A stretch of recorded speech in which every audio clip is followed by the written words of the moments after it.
Hey guys, what's up? Welcome back to Quality Shot Tennis. So today we've got the match between Alcaraz and Jarry. Sorry we're starting up a little bit late here, but I've got the call. Anthony Hirsch here with the call. Anthony here with the call for Quality Shot. We're doing the Alcaraz versus Jarry. I'm trying to get everything started up. Let me get the score.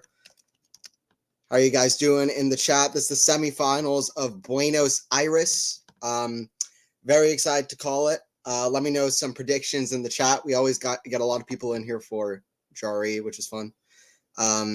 Always fun watching Alcaraz as well, Carlos.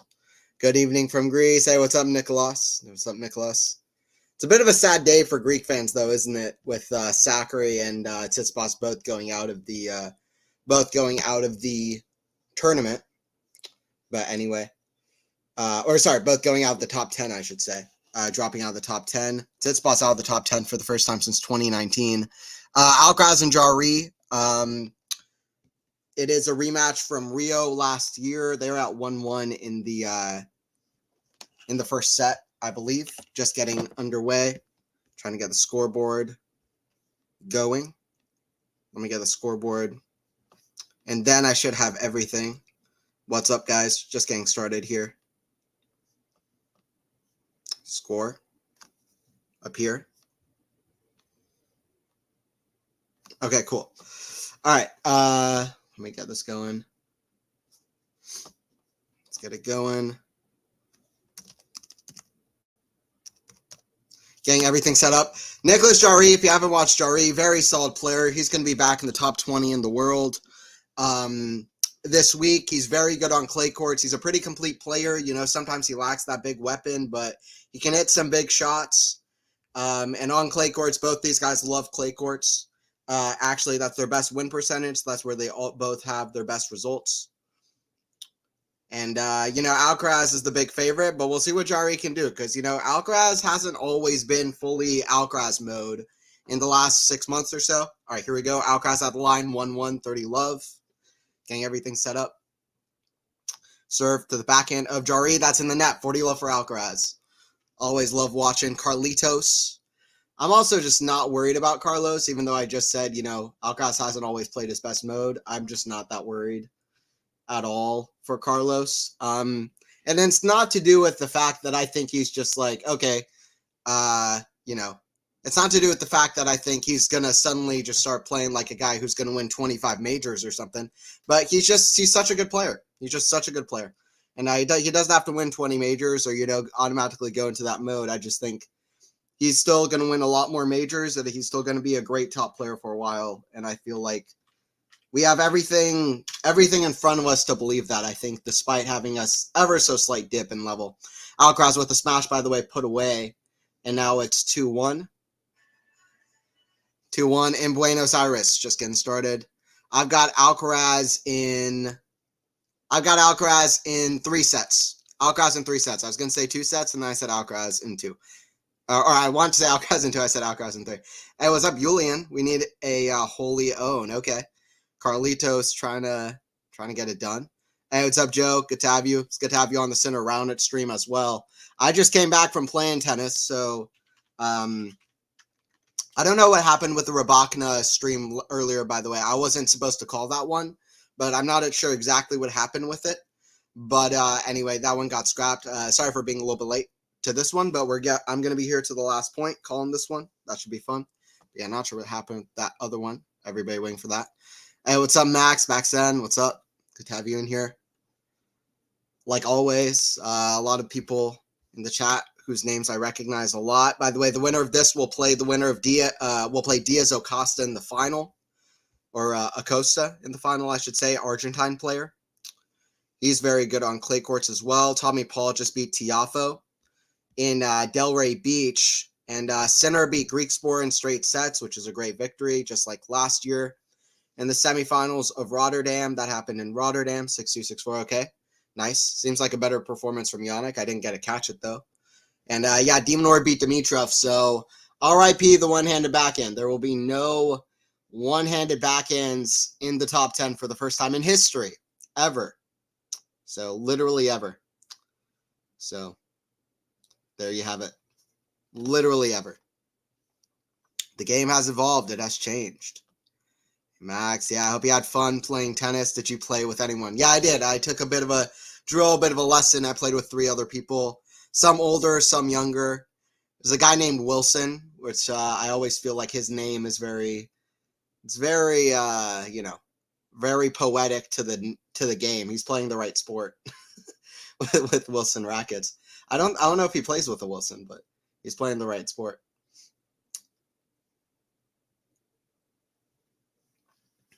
All right, you know what, guys? So I'm going to actually, I'm going to change where my camera is like located for a second, or I'm going to change kind of my position here real quick with kind of the with how my webcam is at the moment. 1 second. I'm going to jump off, then jump right back on. Give me 1 second.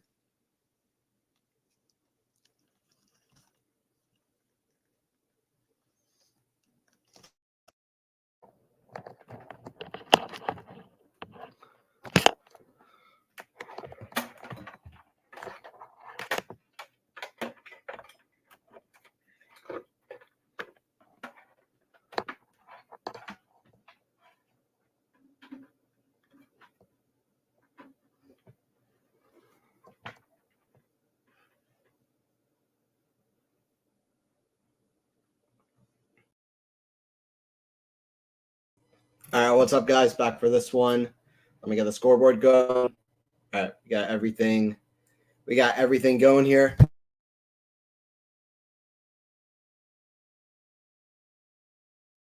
All right, cool. Back for this one. Here we go. Here we go. Hopefully I'm coming through okay. Let me see how I am. Let me see how I'm coming through on stream. Hopefully it's okay.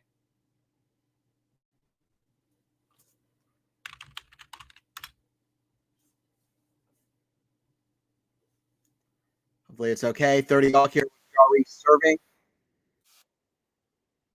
30 all with Jarry serving.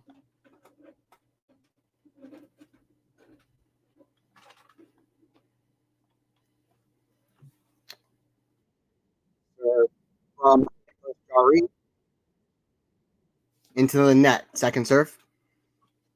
Second serve. Alcaraz getting close in a lot of these Jarry servings, but Jarry holding on. See if he can once again. So let second serve. Second serve. Anthony, you're kind of breaking up. Okay, Max, I appreciate that. Here, okay, you know what? I'm going to go back to the other because I think it was working out better. Let me do that real quick. That goes out from Jarry, so it's deuce. Deuce for Jarry. All right, guys, give me 1 second. I'm going to go off for 1 more second, then I'm going to get back in, and then hopefully that'll be the last time that I do that. So give me 1 second. Sorry, guys. I'll jump off and jump back on real quick, and then I'll be back for it.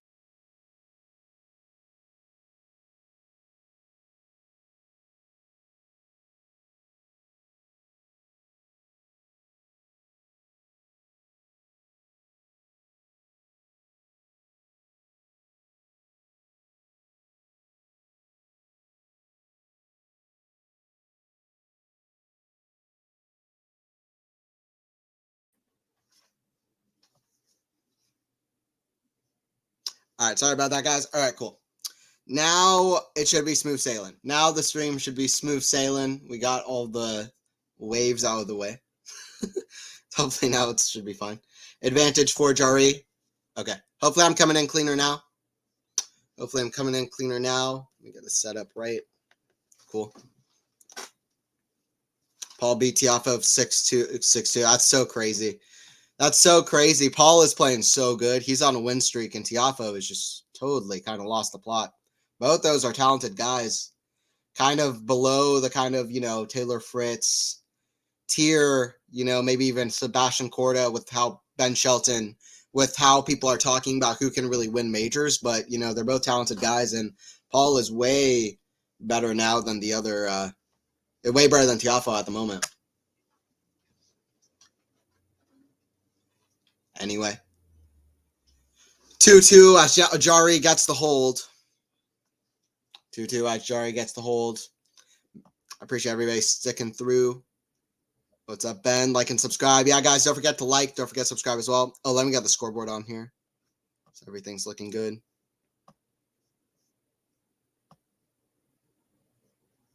All right, cool.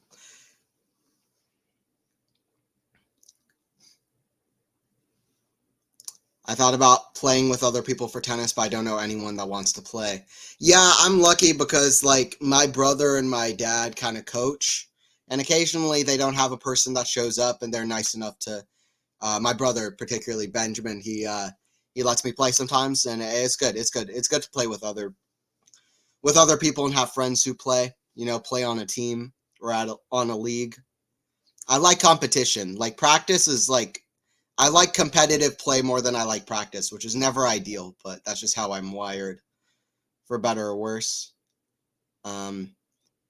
Yeah, practice can be okay, but I'm just, it's whatever. Anyway, I enjoy playing, though. 15 love here for Carlos, 30 love for Carlos. He's played pretty well so far this week but it's not been incredible, but it's also his first clay matches in a little while. But in the last match, he seemed to really, really pick up his level, especially in the second set as well. Won that 7-6, 6-1. We'll see how he shows up against by far his sternest test yet in Jarry. Backhand cross court, backhand of Jarry. That's a great two-hander, but Jarry gives up on the point, way off the court. 40 love. 40 love. Who wins in Delray Beach Open final tomorrow? Okay, so is it Giron or who is that? So that's Giron versus Fritz taking on Tommy Paul. Whoever wins of Giron, Fritz taking on Paul. It's a great question. Tommy Paul playing so many finals now. Yeah, I would reckon Fritz probably beats Giron. He's got like a 6-1 advantage over Giron, does Taylor Fritz. By the way, Alcaraz gets the hold to get to 3-2. But they always have close matches. Whenever I watch them, it's like Giron just barely doesn't have what it takes to beat Fritz. So I say the pattern probably repeats, but also Giron is playing the best tennis of his life. He's like number 44 in the world in the live rankings. That's a career high ranking. His previous career high was 49 in the world. I say Fritz gets to the final, and then Fritz taking on Tommy Paul is interesting. I mean, I tell you what, this time last year, Tommy Paul beat Fritz at Acapulco. In similar conditions, or somewhat similar conditions, not exactly the same at all, but Fritz versus Acapulco. Fritz versus Paul. What's their head-to-head? Fritz, Paul, head-to-head. Was that like their only match, or have they played more? Okay, 4-3 for Tommy Paul. Wow, that's a great record for Tommy Paul. I had no idea. Well, okay, so it says 4-3, but they also include, like, I guess this is a futures tournament in 2015. It's like a futures tournament in 2015, so I don't know that should count. And then they have some challengers as well. Okay, so from ATP tournaments, the record is actually 2-2, which is still pretty good. 2-2. And then counting challengers and futures, Paul won 2 out of those 3. But yeah, okay, so ATP matches, which I think are the ones that we really should pay attention to. Also, all of the matches since that have happened from 2018 onwards, which is, they show some matches from 2017. That's forever ago. So from the matches that count, their record is 2-2. Fritz won in Miami last year. Fritz always plays well at the Sunshine Double.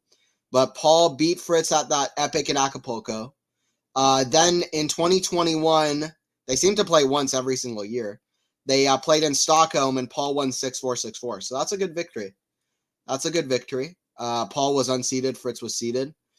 But then in St. Petersburg, just a few weeks prior, Fritz won in straight sets 7-6, 6-4. But still, I think that shows that Paul can beat Fritz, and he has that confidence that he can beat Fritz. So I'm going to say Tommy Paul wins his second consecutive title. Why not? I'll say Paul beats Fritz in the final.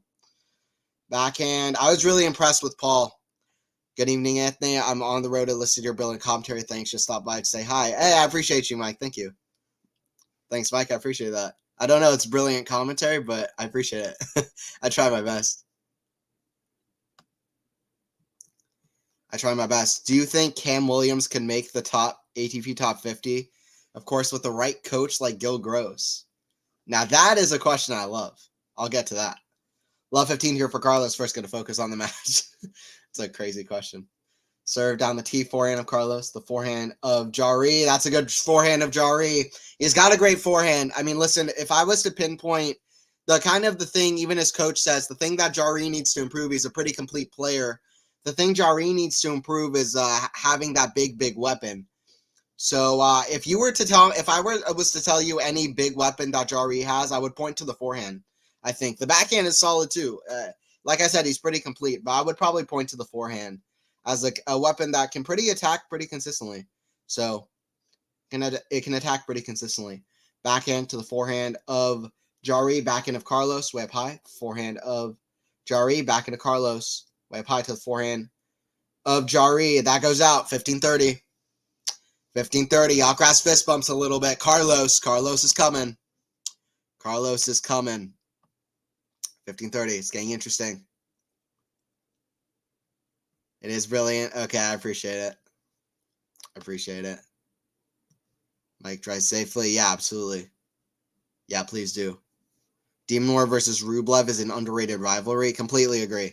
If you watch their match in Australia, I mean, up until the end of the fourth set, the fifth set, I mean, Demonor was testing out Rublev. Both guys were throwing the kitchen sink at each other. Forehand drop shot. Of course, Alcaraz runs to it, nearly gets it. But that's a winner, 30-all. That's a winner, 30-all. Love playing some tennis and watching some tennis. Carlos is, I remember back in the day, I would watch Federer all the time, and I'd be like, man, I want to hit the court at least attempt or do half an attempt for the things like he's trying out there. Now, so whenever I used to play tennis, I would think about Federer and, just trying to hit crazy shots like Roger does. And now when I play, I think of Carlos. It's these guys that are moving the sport forward, like Sitter, like Carlos, like Roger. You love that at the top of the sport, especially like tennis, which is so the same from the top of the sport all the way to the bottom. If you just play at your recreational junior kind of circuit or whatever you're playing at, just local courts, it's the same all the way down. So it's really good. And Carlos is just a perfect kind of ambassador for that. Backhand Carlos with a great get. And Jarry can't believe that it wasn't called a double bounce. Jarry just absolutely can't believe it wasn't called a double bounce despite him winning the point. Let me see it again. I thought it was as well. It did look like a double bounce. It was very close. Carlos is usually very honest. It's sometimes very hard to tell, though. Anyway. But 40-30. What was this question here? It was a great question from Powell asking. Let me find it again. Congrats to Yannick for reaching finals of Rotterdam. Yeah, world number 3. He's going to be world number 3, at least in 2 weeks. Shout out Yannick. Yeah, 201st victory. He's now had over 200 wins on the ATP Tour. And he's just He just turned 23, so. Or 22. He just turned 22, I think. So that is underrated. That's crazy. Forehand, inside in, forehand of Carlos. Forehand of Jarry at the backhand of Carlos. That goes out. Called out. Jarry is like, that's out. That's out. Jarry is like, don't do this to me. So I think it's 3-3 here. I believe. Yeah, 3-3. Do you think Cam Williams can make the ATP top 50, of course, with the right coach like Gil Gross? Well, I mean, I don't. I'm not to go at Cam, but I don't think he would say that he would be able to make the top 50. I think it definitely takes more than a coach. It takes regardless of what somebody can or can't do. I'm not going to talk about anyone's whatever. It takes maybe 10-15 years of repetition, practice. 9 hours in, just going all in all the time to at least even to be an ATP professional, and then to be an ATP top 50. That's even another step up of consistency, of putting it in. So yeah, even if you have all the talent, sometimes it takes way more than that. So, and even if you have a good coach, sometimes it takes way more than that. So really, for any one specific player, really it's about the hard work more than anything. So it's not going to be just like with the right coach, with the right talent. It's about the hard work being put in to really focus in. So that's really what I would say to that. Shout out Cam and shout out Gildo. I'm sure that they would be very happy to hear that. Gil would be grateful to hear that somebody thinks he's make such a great professional player's coach that he can make an ATP top 50. And Cam, shout out Cam. He'll be happy to hear he can be ATP top 50. That goes out from Jarry, 30 love.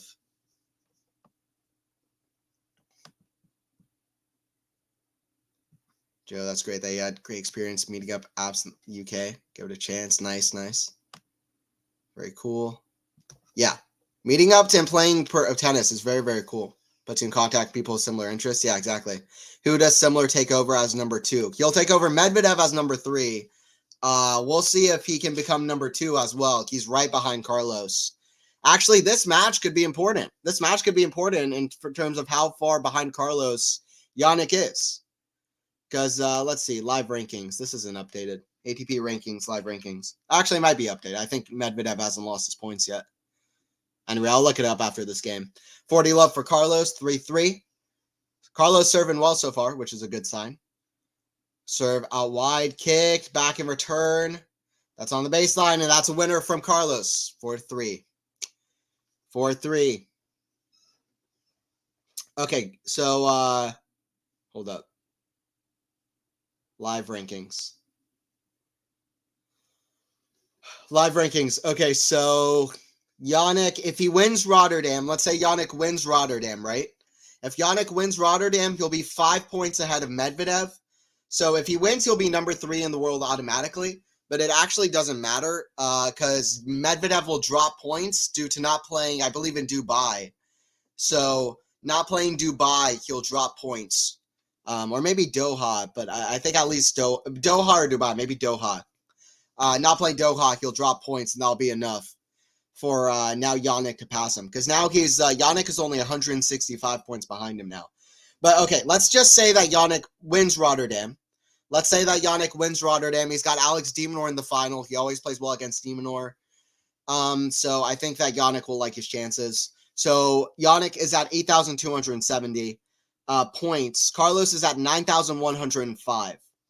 So if Carlos, let's say, doesn't gain any points, and let's say Jarry wins here, Jannik after Rotterdam could be, I'm going to do some math here, 730, 835. He'll be 835 points behind Carlos. So, I mean, that's actually more than I thought it would be before I started doing the math. But anyway, he'll be looking to pass him. Sunshine double. Carlos he won in Indian Wells, and he made the semifinals of Miami.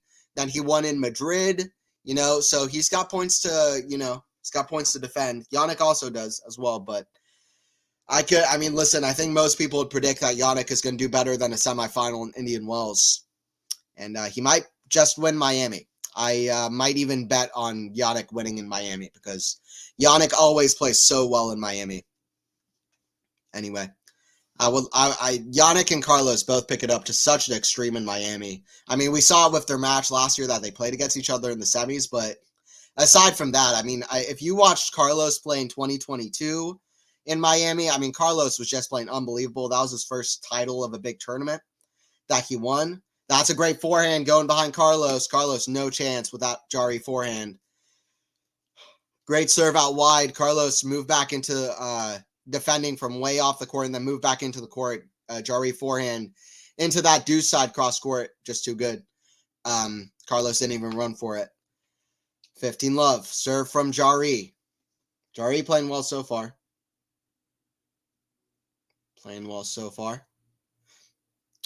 But yeah, but Carlos always just plays so well in Miami. Even Carlos's matches against Taylor Fritz in Miami, against Paul in Miami, even before he played against Jannik. Just such an incredible level for sure. And then Jannik, I mean, listen, out of the 3 times he's played there, I believe he's made 2 finals. And the other time he really should have made the final. He had Francisco Cerundolo, and he just got injured. And he retired in that match in the quarterfinals. But anyway, both those guys play so well. So a first big final between them in Miami would be awesome. 30 love here for Jarry. In your opinion, Anthony, do you think it's a changing of the guard with the likes of Carlos and Jannik? Yes, absolutely. 100%.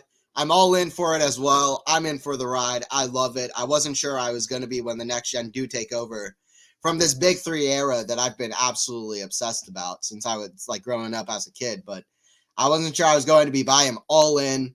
Carlos and Jannik are the new era. They are taking over. I couldn't be more confident about it. The question is when, though. Novak is still there. He's still going to win more big titles.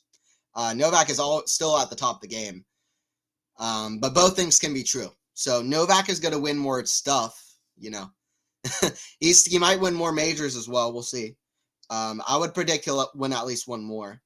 But you never know. But but he's gonna win more big titles. He's gonna win more stuff. I still think he's gonna win another slam or two. But yeah, I think even if it's not right now, I think yes. I mean, Carlos and Jannik both beating Novak confidently in Novak's best 2 majors consecutively is such a big step in the right direction. And to me, it's just so utterly obvious that they are the next guys up. If Carlos and Jannik, I'll tell you what, if Carlos and Jannik showed up back in the day instead of, I hate to throw players under the bus, but instead of, say, Zverev, Tsitsipas, Raonic, Nishikori, Dimitrov, all those guys. I mean, I love so many of those guys, and Raonic never even really got his full chance to perform with the injuries, but if they were the guys during that era, listen, they would have taken majors from the big 3 and from Novak if they had came in earlier. That's how confident I am about Jannik and Carlos in the games that they'll bring. Not right now, by the way. They haven't peaked yet. I'm talking about in like right now to like maybe in 6 months time, a year time, 2-3 years time. They're still improving vastly. So yeah, they're the next ones up. I couldn't be more confident about it. 40-15 here for Jarry. First serve hits the tape and goes out. Second serve. Serve forehand of Carlos. That's in the bottom of the net. 4-4. 4-4. Nicolas Jarry getting it done. Jarry getting it done. Number 3. Yes. It's going to be number 3. Novak is still going to dominate, in my opinion. I don't think Novak dominates, but I think he's still at the top of the game. I think we're right now in a period. 2023 was Novak dominating, basically. I think now 2024 and onwards, maybe 2024, 2025, we're in a period where Sinner, Carlos, Novak, and Daniil are all at the top of the game, and hard to. Well, maybe, I don't know. I don't know if hard to pick between them is the right word, but they're all at the top of the game. That's my prediction, I would say. But I do think Novak is still there. But Cam would have to give up chocolate, Tim Tams, and butter chicken. Joe. Yeah. Can you imagine Kyrgios or Rublev to become Rune's coach and tells him to call him down during his matches? We were talking about that the other day. That's a great serve from Carlos. This is great serving from Carlos Alcaraz, by the way. Very good stuff. Very good signs. I didn't fully agree with what Roddick said, that he hasn't improved his serve at all. I felt like he did improve his serve last year. In 2022, it was like not even top 10, top 15, top 20 level. Like in 2022, he was just so good in the rest of his game already that it didn't matter, but he had a pretty poor serve. 2023, it at least became like half decent, or like it was inconsistent. And he doesn't have a strong basis to it, but at least became like okay. And at Wimbledon, it was pretty good. It helped him at Wimbledon. So I felt like he did improve in 2023. It's just not a strong enough improvement, especially with the way that Jannik is improving on his serve.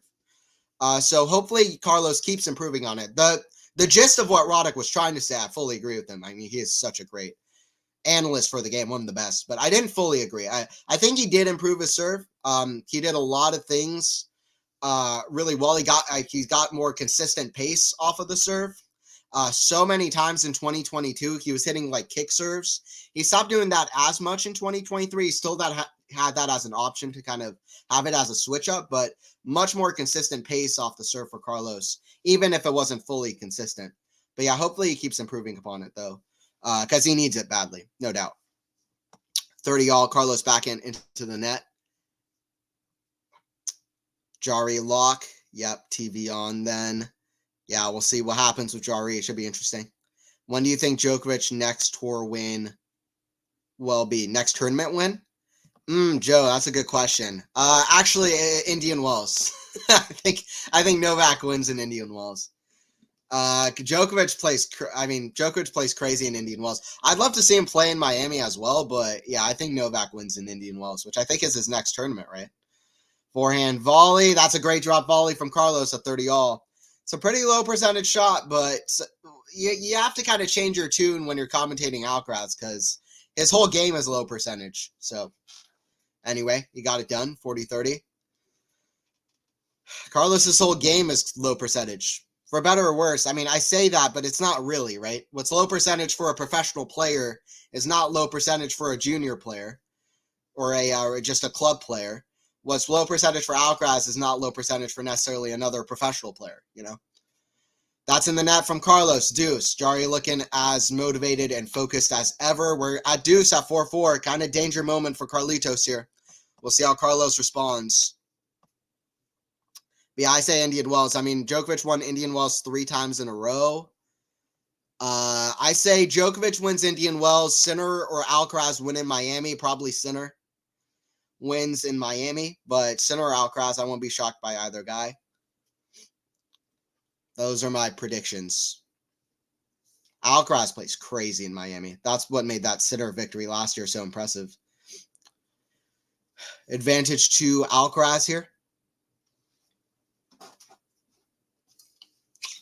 Let's go, Yannick, by the way. World number 3. I was waiting for the top 3. I mean, I was excited through like the Grand Slam victories and, you know, Beja. I was excited through all of that, but I don't know if it was anybody else, but I was waiting for the top 3 spot. I don't know about anybody else. That makes me excited.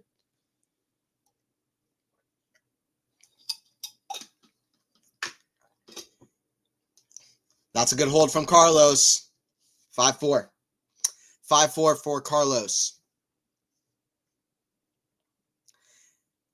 I think Djokovic is going away in the geriatric wheelchair. Time and age, you can't turn back with sports. The body wears down. This ain't Hollywood. For the most part, I agree with the sentiment, MJ. I saw something like Gil Gross, who I like. He's like Gil Gross and Andy Roddick are 2 of my favorite analysts in the game right now, and I know much less than either of those guys. But I will say, I heard something like Gil said that I've heard him say this before as well.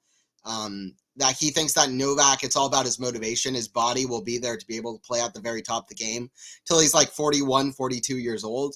I just couldn't disagree with him less. You look at sports to this point and tennis to this point, and I just don't see him winning majors till he's in his 40s. I don't see him playing till he's in his 40s. I agree with you. I think the body wears down, especially because he's been consecutively dominating at the top for such a long time. And he plays in such a physical way that it just doesn't make much sense to me. Like, especially when he's playing against guys who are as athletic and as versatile as Alcaraz and Sinner, against Medvedev, who wears him down from the back of the court, with Rafa, who's still around. I can't imagine him doing that. I mean, he says he wants to be Tom Brady, and listen, if anybody can do it, it's Novak, but it's a different thing of being the greatest, and I'm happy to be proven wrong. I've been proven wrong by the big 3 a million times already, but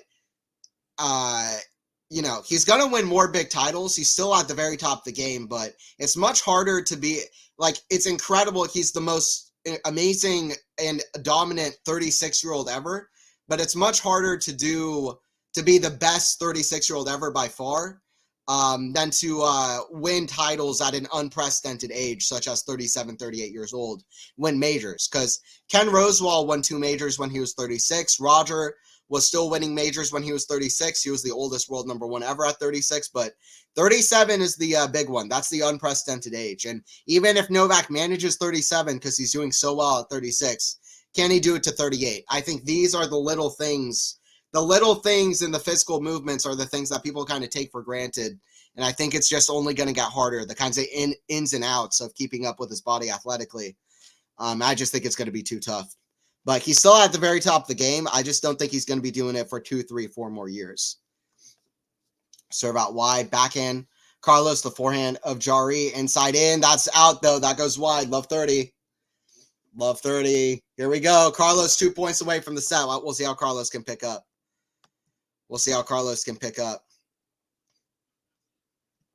Novak is approaching that age where other great tennis players started declining. Yeah, I fully agree. Love 30 here at 4-5.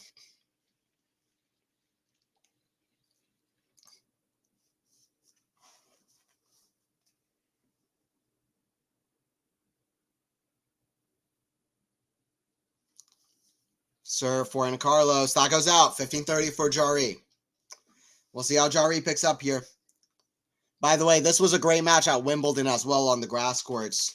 That was almost 5 sets. I'll just say it. That was like when I think of matches that were 4 sets, but really felt more like 5-set matches, I think of that one. That really was like, Jarry was so close to pushing that 5 sets. That was a stern test for Alcaraz early on the grass courts at Wimbledon, which is a great sign for Jarry too, that he can do it on grass, not just clay. So.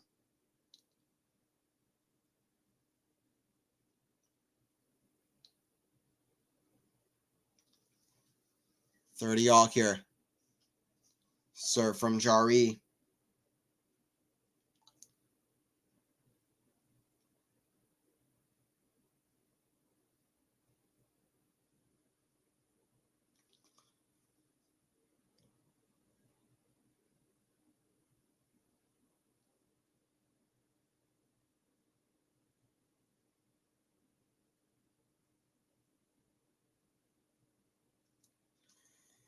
Forehand, the backhand of Alcaraz, backhand of Jarry.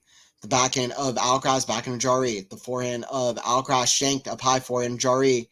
Inside in, forehand of Alcaraz. The forehand of Jarry. That was a very strange volley. He goes like this.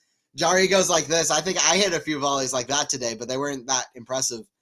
They were terrible. I was just like, ah.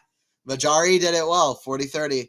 Great winner cross court when he needed it. Great winner cross court when he needed it. 40-30 for Jarry. Love this. It's turning out to be an interesting match.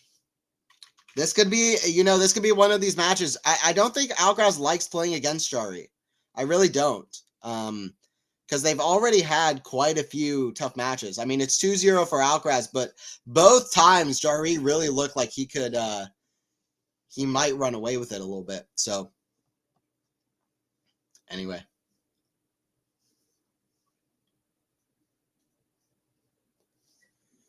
We're at deuce.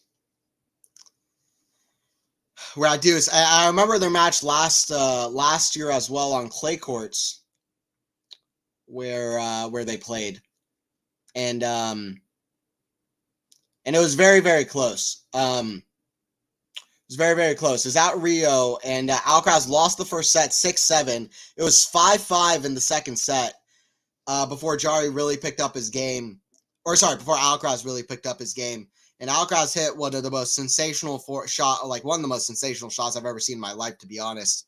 Like, Tennis TV said this was the 10th greatest shot of last year, which I think is just the most ridiculous thing I've ever seen in my life. This is one of the best shots ever. I couldn't believe the way Alcaraz hit this forehand. I'm sure a lot of you guys have seen it, but the forehand running way behind the court, outside the camera shot even, and on the full slide, just about 5 feet away from the ball, and he hits a perfect forehand passing shot with like triple-digit pace. Amazing shot to break that third set. So we could get some great shots here too.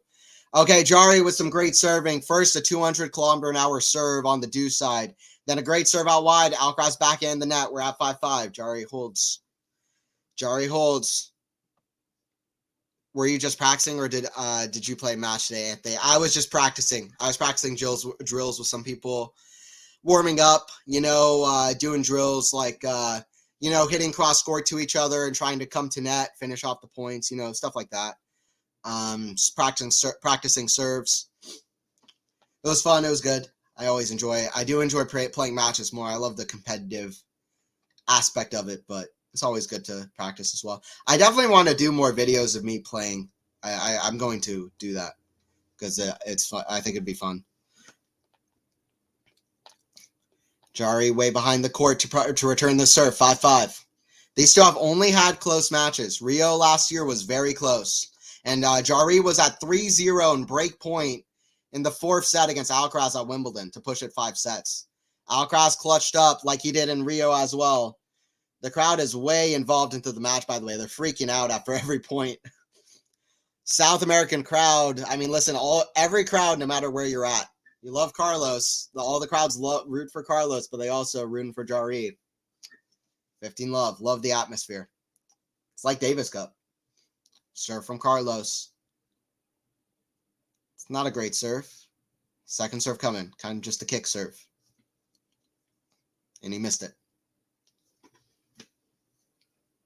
Serve out wide, backhand's in the bottom of the net. 30 love.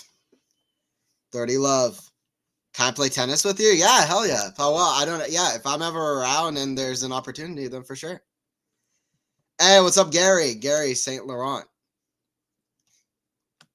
Long time no see. Just dropped in, say hello to you and everyone. Nice to see some tennis on our side of the planet. Yeah, hell yeah, Gary. Good to have you in here. I appreciate you. Glad you stopped by. Backhand slice. Way up high. That goes long. 40 love. The crowd is rooting for Carlos here. They're cheering after every point. 40 love. Carlos did play Buenos Aires last year. He won it. And listen, similar situation, Carlos was finding his form again, He was finding his form again. He was kind of out of it. People were like, oh, Alcaraz has kind of fallen off. And then he won the title in Buenos Aires. If you remember, against Cameron Norrie, they played 2 finals in 2 weeks. In Rio and Buenos Aires, he finished the title with a drop shot winner against Norrie. Beautiful, huge celebrations, and he was back in business. And then went 47-4 from February to July when he won Wimbledon. So, he had a great season from then on. So let's see if he can kind of get the same thing going here. He'll want to have a better kind of end to the season, but he's already done this before where he picks it up. Let's see if he can do it again. Forehand goes long from Alcaraz, 40-15. 40-15. This still isn't Alcaraz at his top form. It definitely isn't Alcaraz at his top form, but he's playing into it. I did have Alcaraz on slight upset alert coming into this match. I'm not going to lie. Jarry has proven to be a tough opponent who's gone close against Alcaraz in the past. He's played well this week. He's had some great confident victories, like against Stanislav Wawrinka, where he saved match point. And I'll tell you what, saving match point against Stanislav Wawrinka when he's also served for the match, that gives you something for your confidence. So I have Alcaraz on slight upset alert. 6-5 for Carlos. Sinner's win percentage might be Iga levels this year. Yeah, it's crazy. He's like, what, 31-2? I think Sinner's 31-2 in his last 33 matches. Sinner's won like 23 of his last 24. Yannick is crazy, man. I love it, though. I love it. He's worked hard for it. I think players seem unstoppable, then they fall off a cliff physically in their late 30s. Yeah, exactly. Because even think about it, right? Like, playing tennis at 39 years old, that's going to start being tough, especially when you're playing against the highest level, most intense athletes in the world. And you've been playing for 15, 20 years. Like, of course it starts getting tough. You just think about it logically and it becomes obvious. And listen, science can only go so far. Science can only get so far to making you want to get off your ass when you're 40 years old and you're trying to play against Alcaraz and he's saying between the leg shots. You know what I mean? Science can only go so far. You know what I mean? If I'm calculating right, on 22nd of March, Novak will tie Rogers' record of the oldest world number 1 and break it a month later at 36 years and 11 months old if he stays at number 1. Nice. Okay, I haven't calculated exactly, so cool. Cool, Powell. I like it. 22nd of March, Novak will tie the Rogers' record of the oldest world number 1, break it a month later at 36 years. Yeah, we'll see if he does.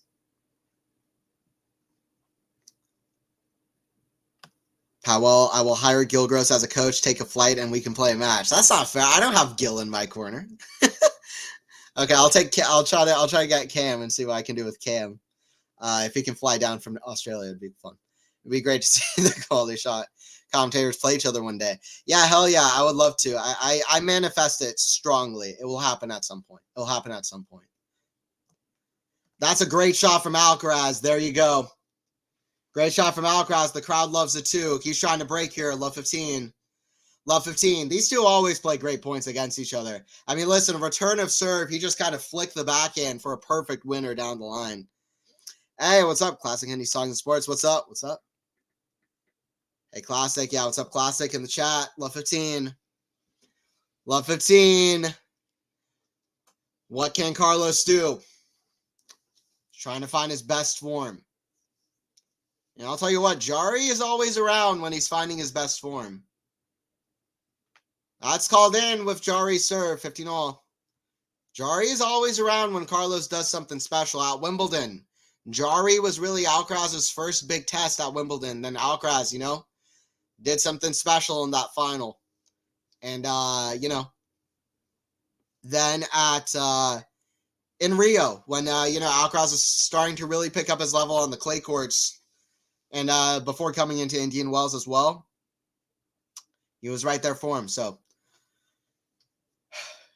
Alcaraz got the win there, bageled Jarry. So see what happens.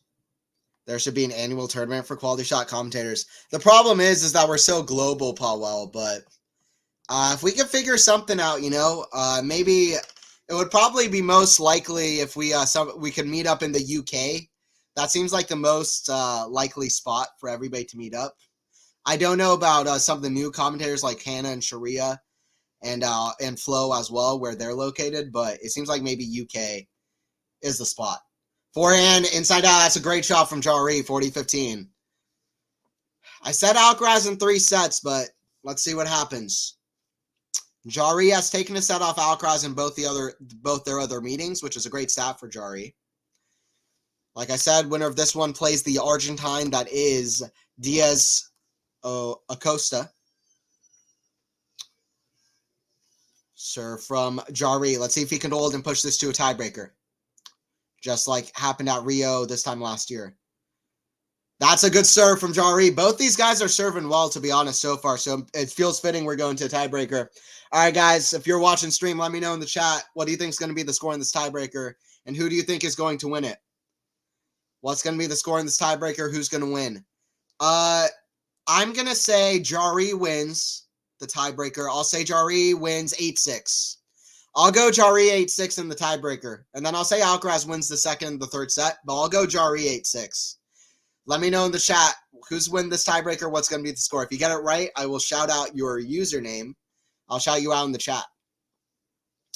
I will shout you out on stream. First serve, Watchalong from Carlos. I'm going 8-6, Jarry. Let's see. Serve from Carlos.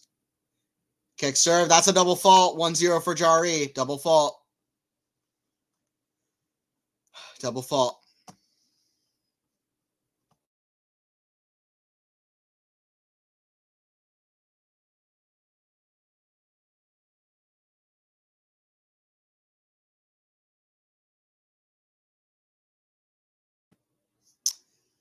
Alcaraz needs to improve his serve.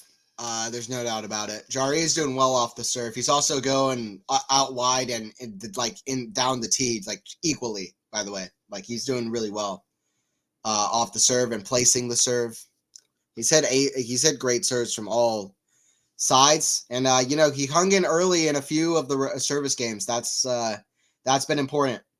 Later on, he's been very comfortable holding, but at first it wasn't that easy. Forehand, inside out. That goes out off the backhand.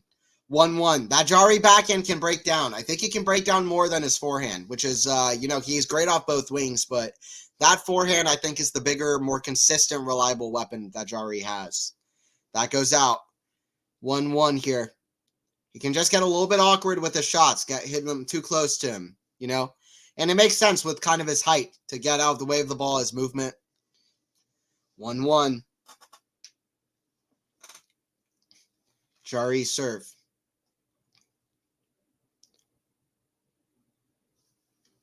Serve Jarry. Out wide, forehand of Alcaraz. Up high, forehand of Jarry. Backhand Alcaraz. He's way behind the baseline. That's in the net. And you know why it went to the net? Because it dropped down by the time it reached the net. Alcaraz is way behind the net. Alcaraz is playing like Daniil Medvedev. Alcaraz is playing like Daniil Medvedev. We're at 2-1. We're at 2-1. Okay, 7-4 Jarry. Okay. 7-4 Alcaraz. Yeah, Alcaraz. Yeah. He's at 1-2. He got the mini break back. Okay, I said 8-6 Jarry. We have 7-4 Jarry, 7-4 Alcaraz. Every guess has been very different. We have 3 guesses. All of them are completely different. Let's see who gets the closest. 1-2 here. Serve out wide. Back in Jarry. No, that's just out from the serve. Second serve. Serve from Carlos. The big test for Carlos. He needs these kind of tests at the moment. Back in cross court. Back in slice of Alcaraz. That's in the net. 3-1. 3-1 for Jarry. Like I said, Rio last year on the clay courts in February. This time last year, a fantastic match between the two players. Jarry took the first set there, 7-6. 1-3 here. Jarry again with this mini break. Alcaraz is not at his best game. Serve here from Carlos. Serve, Alcaraz. That's in the net. Alcaraz also just isn't as tall as Sinner, so it's not going to be as easy for him to get to a Sinner level serve. I don't think he's going to get there, but he needs to improve it. Backhand Carlos, the backhand of Jarry. Cross court backhand of Carlos on the slide. Backhand Jarry down line. Forehand, that's in the net. Tell you what, it's a double mini break for Nicolas Jarry. Suddenly, if he holds both of these service points, he's at 6-1. It's a 7-pointer. Jarry's at 4-1. Okay, 7-4 is looking like a mighty good guess at this point. Alcaraz, yeah, that's what it is on clay. Medvedev was doing well on clay last year, won in Rome. But Alcaraz is playing like Medvedev, way behind the baseline. Let's see how Alcaraz can do on the return, 4-1. Alcaraz taking on the Chilean in South America, in Buenos Aires. Let's see what Carlos can do here. Serve down the tee, forehand. Still Alcaraz, way behind the court. Forehand inside out, yeah. Alcaraz just with no shot.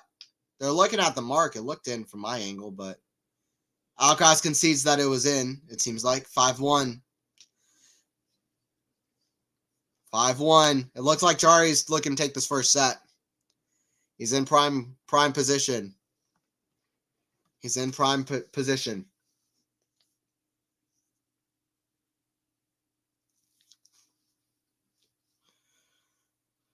He's in prime position.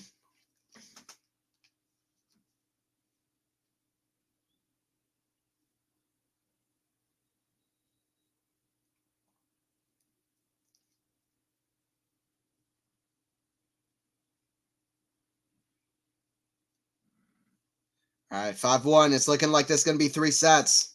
I tell you what, Jarry Alcaraz is becoming a mighty good rivalry. It's a good rivalry. None of their matches have really had a kind of an epic kind of, third set or fifth set kind of match. They haven't had that yet, but we could get that here. We'll see. I've greatly enjoyed the other 2 matches I watched, to be honest, between the 2. Serve from Jarry. Down the tee, that goes out. Let's see if Jarry holds his nerve, but I expect he will. He has a good mentality on him, does Jarry.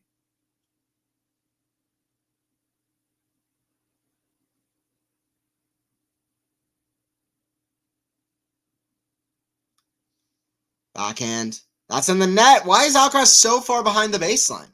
It's so weird. Why is Alcaraz millions of miles behind the baseline? It's not how he plays. Alcaraz is 88% win rate on clay courts since July 2021.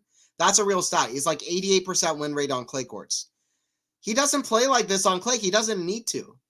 He is a little bit closer to the baseline. He doesn't play like he's on a grass court, but this is crazy. Serve out wide. That's in the net. 6-2. Really, Jarry with 5 set points. Jarry with 5 set points.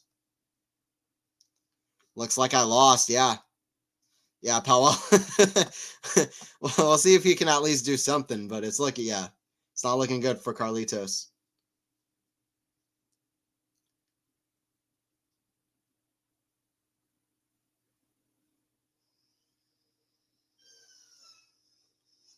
Serve down the tee, backhand.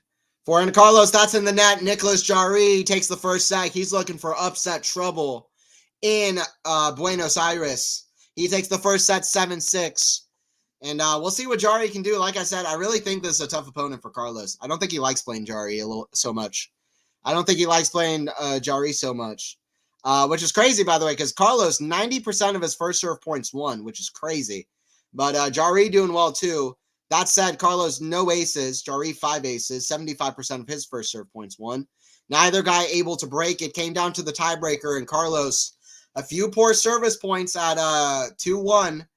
And that was all that it took in the tiebreaker. And it was poor. It was a couple poor errors to give away the tiebreaker. All right, let's see what happens in this third set. Let's see what happens this third set.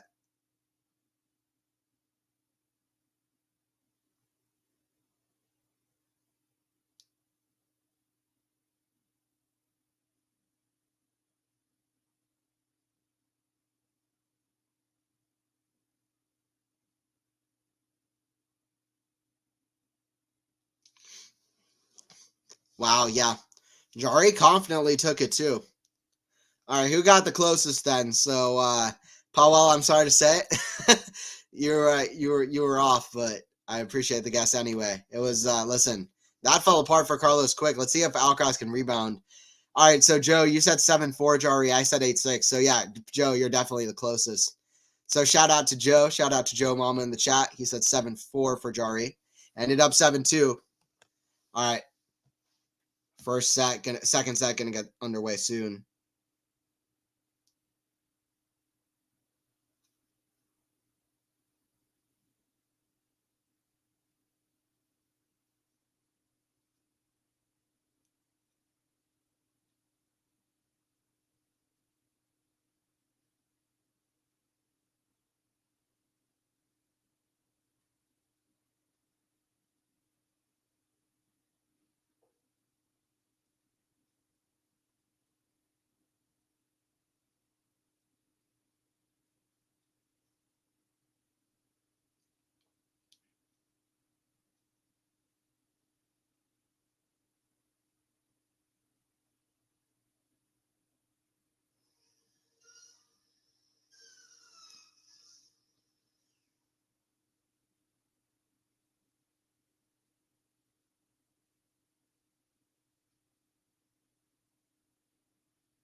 All right, Jarry at the line to serve 0-0. Second set, 0-0 second set, but let's see how Alcaraz responds here. This is the test that Alcaraz needs, though. I'll tell you what. I won't venture out to say that it's good for Alcaraz, but this is the kind of test he needs if Alcaraz is really going to get back to his best level. And this is the kind of test that Alcaraz had on the clay courts last year when he was getting back to his best level. Lost the first set to Jarry, 7-6 in Rome. You know, ended up with winning in 3 sets, a bagel in the third set, playing some of the most ridiculous clay court tennis of the whole season. So this is kind of what Alcaraz needs. Love 15 here. Jarry misses a forehand. Love 15. Bad service. Vesna. Yeah, let's see what Jarry can do. First point to Alcaraz. Serve here from Jarry. Forehand, the backhand of Jarry, cross-court, backhand slice, Carlos. The backhand of Jarry, backhand of Carlos. The backhand of Jarry, cross-court. Forehand, inside in, forehand, Jarry. That's too good from Carlos. Calling card for Carlos. He heard the call. Love 30. Love 30. Big shots, big plays. People are looking for Carlos. Pick up the serve. Pick up the shot selection. Figure out to be more solid. One thing that will be there for sure is the mental, and sometimes it's good enough, Sometimes the mental and the will enough is good enough, but let's see if he can improve on all these kind of aspects. He needs to in this match as well, especially the shot selection, and to not hit as many kind of errors. Backhand down the line. It is a bad service game here from Jarry. Another error down the line. Left 40. Well wide. Let Ferrero practice service more. Yeah, exactly. JFC, yeah. Juan Carlos Ferrero, he's got to. Yeah, the serve needs to improve. I agree. The serve needs to improve. Love 40. Love 40. Love 40 here for Carlos. Let's see if he can rebound. Serve from Jarry. Let's see how he responds as well.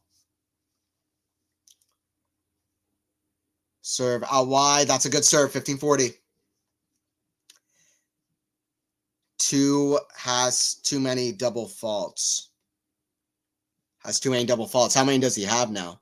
He did have a few already. I know that. Let's see. Double faults. Look at the stats real quick. Or actually, I'll look after this point. Serve here from Jarry. Try to save another break point. It's out. Second serve. Second serve. Neither guy has gotten even break points in the match yet. So these are the first break points in the match.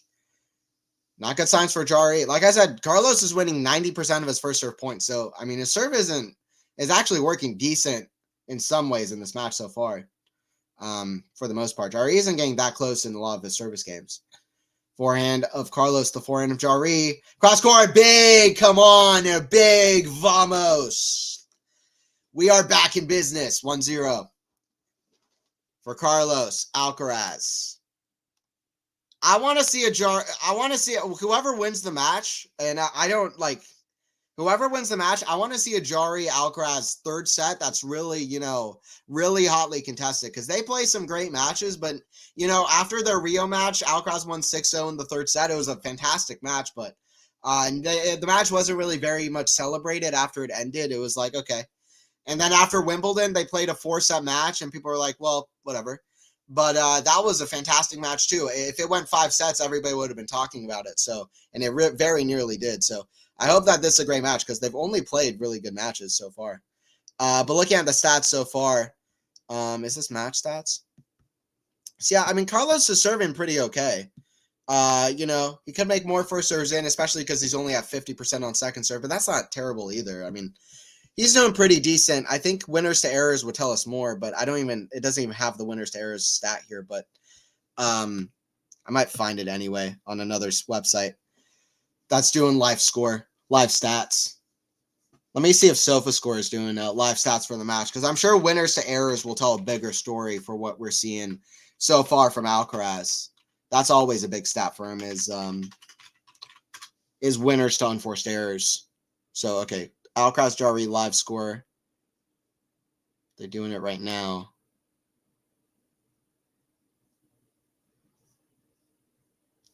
Don't know.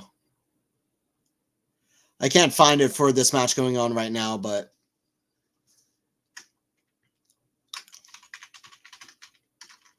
Alcaraz Jarry live stats. Yeah, let's see if Alcaraz can hold on to his serve. He's up a break now here.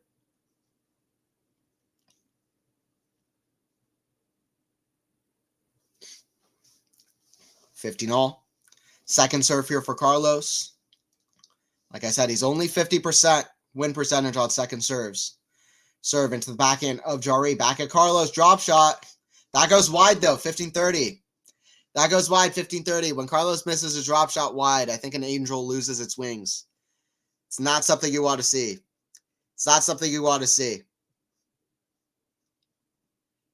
Yes, amigo. Yeah, Vesna. Vamos, Nico. Okay, Carlos. Appreciate you.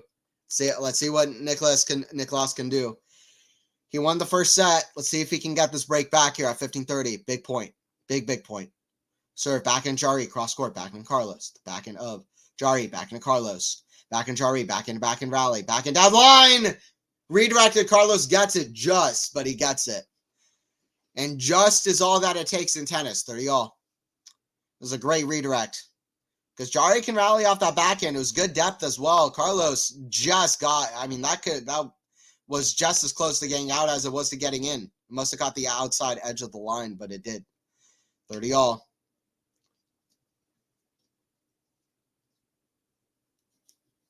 Serve here from Carlos.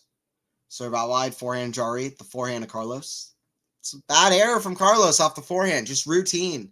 Routine poor error from Carlos.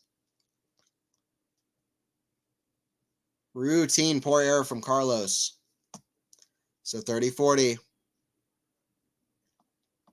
So Indian Wells by Amy will determine if Novak breaks Rogers' record. Oh, yeah, for amount of times winning the Sunshine Double, I guess? Yeah, maybe. We'll see. I don't know if Novak plays in Miami, though.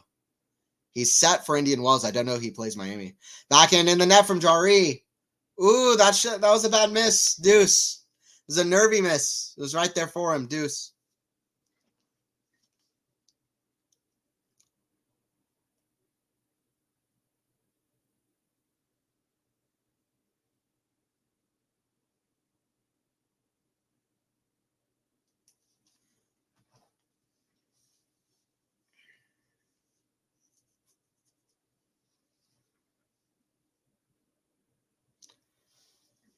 Serve goes long. Second serve.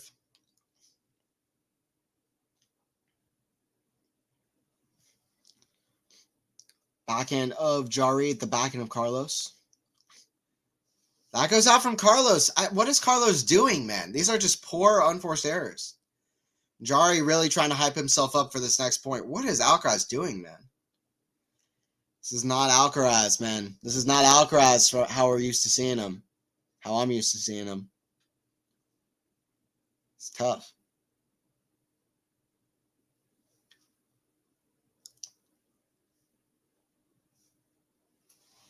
Serve. Can he get a first serve? Can he get a first serve in the court? It's a let.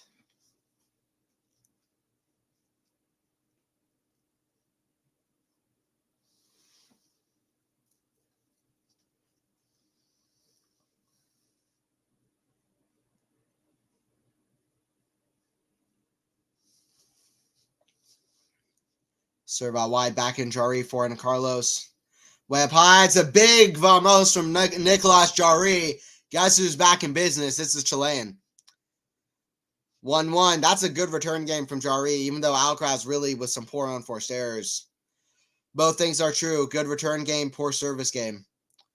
But it was a poor service game. Alcaraz, too many unforced errors, bad shot choices.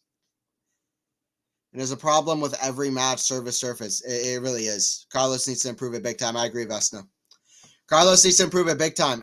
He's not even doing the same thing on the serve each time. I mean, he's switching it up. He doesn't have a consistent basis off that serve. I mean, listen, Carlos would already be so good if he was just starting every point just with the forehand. Like, you know what I mean? But he's not. You have to serve it. And that serve is just not working great. You know? Backhand, cross court, that's in the net. Love 15. Jarry's got to be careful here too, though. He doesn't want to make it 3 breaks. Love 15. That's what Alcaraz would be pushing for. That's what Alcaraz is pushing for. Love 15. See how Carlos responds here. It's a big moment for Alcaraz. Really is. Going into Rio as well next week. 500 tournament. Serve. That's in the net. Jarry looking for the biggest win of his career. If he could win this match. Serve from Jarry. Runs to net. Serve and volley. Forehand volley. It's put away. 15-all. I mean, Jarry's had some big wins, though. He beat Casper Ruud. Beat Casper Ruud at the Geneva Open right before Casper was trying to defend his Roland Garros final, which he successfully did. He's had some big wins. He's gotten very close to big wins a lot of times. But this would be the biggest win of his career over the world number 2. Reigning Wimbledon champion, reigning Madrid champion, reigning Indian Wells champion.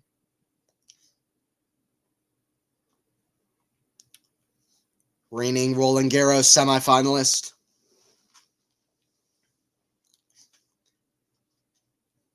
$30-15. Carlos, by the way, he's gonna have a big point to prove on clay courts, I think, this year. Because on Roland Garros, at Roland Garros in particular, because he's arguably underperformed a little bit at the last couple of Roland Garroses. He's had good performances, but just a little bit underperformed. We'll see if this is the year. He'll have 2 chances, by the way, because the Olympics is at Roland Garros as well. Jarry here, serving. Like I said, in Rio last year, I remember very well, vividly. It was 7-6, 5-5. Nicolas Jarry was leading against Alcaraz. So we'll see. We'll see if Jarry uses the confidence of being from that position, see if he can go one step further. Serve from Jarry, called out. Alcaraz is looking at the line. So is the umpire. I don't think Alcaraz is fully sure. Service called good. Service called good to Jarry. 40-15.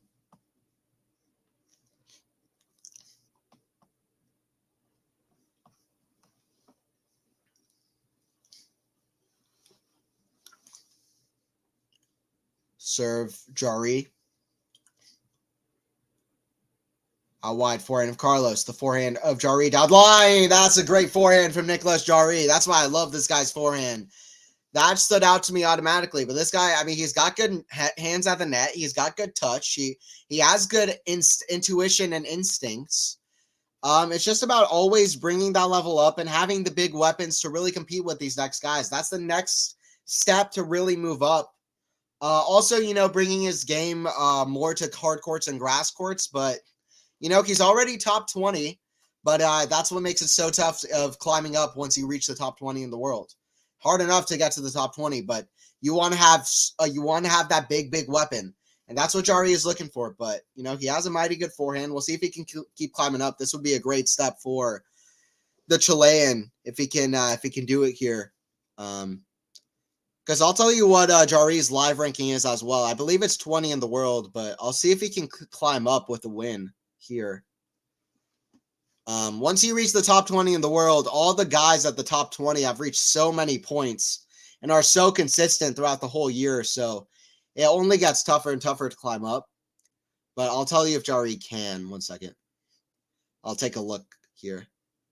Take a bit of a gander at the rankings.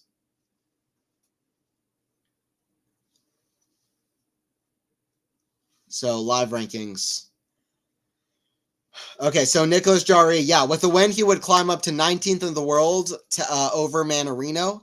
That is Jarry's career high ranking, is number 19 in the world. Or sorry, 18 in the world is Jarry's career high ranking, which he reached in January this year. If he wins this whole tournament, then he is number 17 in the world. That's a career high ranking. He's only 5 points behind Ben Shelton at 16 in the world. So, and he has a very good chance of winning the whole tournament if he beats Alcaraz. I mean, I tell you what, it's not just the confidence you get of beating Alcaraz, but he's playing so well, and he's got Diaz Acosta in the next round. And, you know, you never know. Diaz Acosta can win. But very good chance that Jarry can get to a career high ranking of number 17 in the world if he wins this and be right below the top 15 in the world. So Jarry is going to be looking for the win.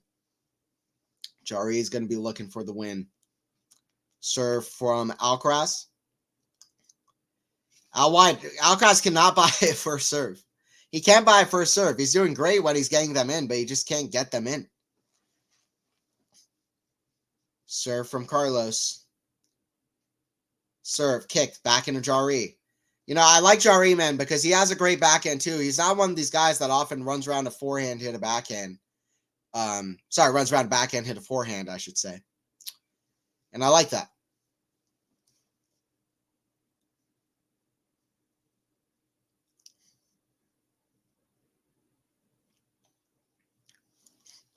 Forehand of Carlos, the forehand of Jarry. That's in the net. That's in the net. 15 love. Or sorry, 30 love. 30 love. By the way, I got a question for the chat.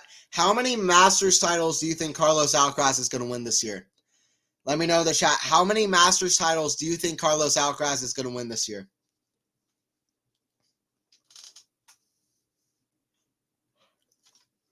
I'd have to give it a thought before I answer, but I think he'll win a few. Backhand of Jarry at the forehand of Carlos. Forehand Jarry at the forehand of Carlos. Cross court. That's a good shot from Carlos, so it's 40 love. 40 love. That forehand is still looking great from Carlos for the most part. It's just, you know, maybe a little bit too kind of inconsistent. But I'm actually going to say 3. I'm going to say Carlos wins 3 Masters titles. I think he's going to pick it up this year. I'll give him 3. I'll give him 3. Because I think Carlos is going to pick it up. And he loves Masters. He's just so good at Masters tournaments. I'll say he wins 3. Maybe 2 of the clay and 1 on hard courts. Or who knows. But I'll say he wins 3. Carlos has also won a Grand Slam title. He's won 1 Grand Slam title both the last 2 years. So we'll see if he can keep that streak going. If he could just win 1 Grand Slam title every single year. If he wins 1 Grand Slam title every single year for the next 22 years, then he'll tie Novak. He won U.S. Open 2022 and Wimbledon last year. He could do it on all 3 surfaces if he wins Roland Garros this year. I guess it's actually very possible. That goes out from Jarry, 2-2. 2-2. Carlos holds. Juan Carlos Ferrero watching on. Juan Carlos Ferrero watching on. Madrid, Barcelona, Vesta. Okay, gotcha. Barcelona is not 1,000, though. It's often considered like the biggest 500, but it is just that. So, we'll see, though. Maybe. Maybe.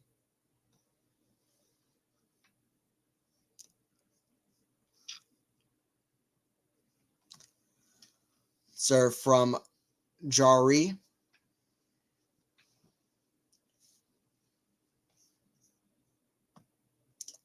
Yeah, I think he'll win 3. So I think Madrid is a great chance. And I think with his team, he's going to work hard to do better at the last stages of the season as well. So we'll see what happens. I think Alcaraz is still going to have a fantastic, really good season. We'll see what happens. Winning this match would be a great first step to that if he can manage it. Huge test now. Serve Jarry. Wide backhand Carlos. The forehand drop shot of Jarry. Oh, that's a great one. Backhand. Carlos can't get it. 30 love for Jarry. He's pulling out all the tricks. Jarry's a talented guy. And Jarry was not in the rankings even for like 2 years. He won a few titles on clay courts, and then he fell out of the rankings for a couple years. I think he was dealing with, I don't want to say the specifics, but I think it was like a suspension problem. Something that got overruled or something like that. And then he climbed back into the rankings and he got to the top of the rankings. He won Chile Open in front of a lot of his friends and family last year. Great moment. Fought through a lot of tough matches there. And that was just 1 week before he would play Alcaraz and have a very close 3-set match with him in Rio last year. So, he's fought Jarry to get to this position. Top 20 in the world. Like I said, if he wins this, he'll be right in the precipice of the top 15, 16 best players in the world. So he'll be right in the hunt. And, players right ahead of him, like Francis Tiafoe, they're not doing so well. So, there's opportunities there. Tiafoe has to defend Houston and Indian Wells semifinal. So there's opportunities at least for Jarry to make a top 15 debut. We'll see. But would not be surprised by that. That's a great serve from Jarry down the tee, 40-15. 40-15. Adding on to the Alcaraz Masters question, do you think Alcaraz is going to win a Grand Slam title this year? I say yes. I will say yes. I think Alcaraz wins a Grand Slam this year. I have Alcaraz winning in Roland Garros. Let me know in the chat. Does Alcaraz win a Grand Slam this year? Yes or no? I have him winning RG. He loves playing at the U.S. Open as well. We'll see. Serve from Jarry. The forehand of Carlos. Forehand of Jarry. The backhand of Carlos. Forehand of Jarry. The forehand of Carlos. That's in the net. 3-2 for Jarry. He's 3 games away here now. Jarry is really fighting. It reminds me a lot of their match in Rio. I'm not going to lie. It's very similar. Very similar. All right. I'm going to hop off. Let me improve the lighting real quick, and then I'll be right back in a second.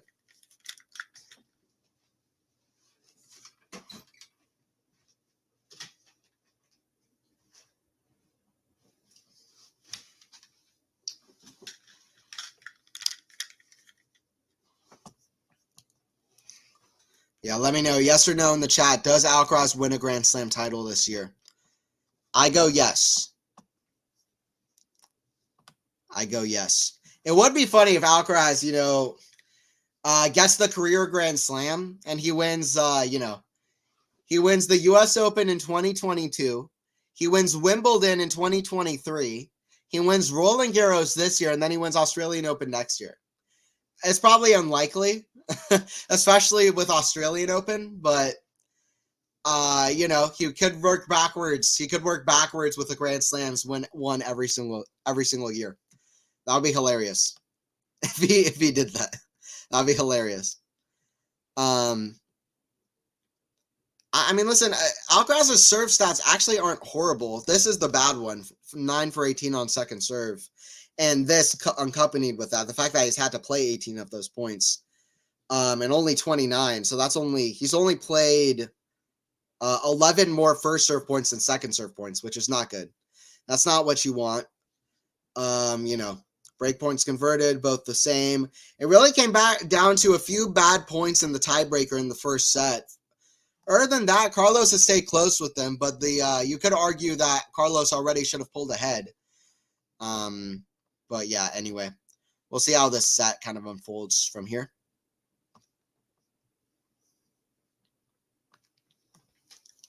I think Alcaraz will win RG and maybe Wimbledon. Yeah, we'll see. That could be fun. That could be fun as well. If he could get the Channel Slam, win on grass and on clay. I don't have him defending Wimbledon, but you never know. It could be like a Bjorn Borg, Roger Federer situation. He just starts winning Wimbledons. We'll see. Forehand. Oh, chip. Well, this is another of those Alcaraz points. Backhand on the full side. How does he get that back? It's ridiculous. Smash. Jarry down the line. See, Alcaraz still gets a racket on it. Actually, he gets a racket on it and it deflects into the crowd. So hopefully it didn't hurt anybody in the crowd. But love 15 for Jarry with the smash. Alcaraz was defending like a maniac. I don't know how he got this initial one. I don't know how he managed to control that into the court. On the full stretch, backhand slide, and then, yeah, backhand shanked into the crowd. Love 15. This is a danger moment for the Spaniard. Love 15. Serve here from Carlitos. Serve from Carlos. Kick serve. Back into Jarry. That goes out. Big vamos from Carlos. 15 all. 15 all. 15 all.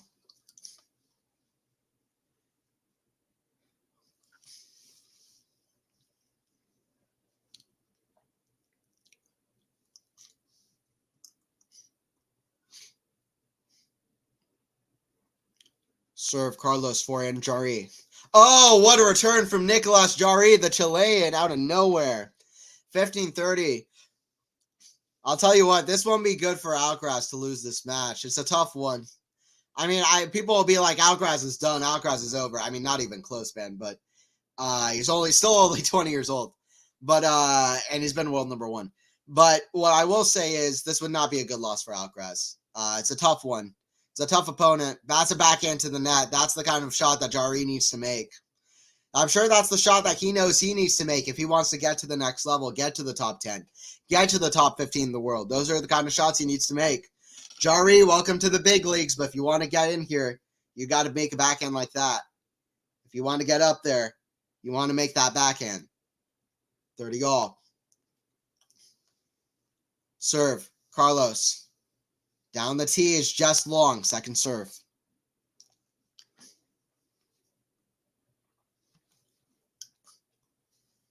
Serve, kick serve. Backhand of Jarry at the forehand of Carlos. Forehand Jarry. The backhand of Carlos. That goes out. 30-40. I'll tell you what. Is it a weird thing of like Sinner goes up and Alcaraz goes down? Like Sinner goes up, Alcaraz goes down, Alcaraz goes up, Sinner goes down? Like, you know what I mean? Can they never be at once? Because Sinner started going on this incredible run, really starting from post the U.S. Open. That's really when Alcaraz started dropping down. Alcaraz goes up, Sinner goes down. I need them both at the top at once. That's what we're waiting for. Alcaraz at 2-3, 30-40 for Jarry, who's played a fantastic match so far.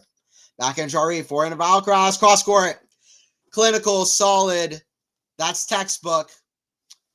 Listen, when you hit it to the Carlos forehand and he has the full court open, you better have super speed because he's going to the other corner.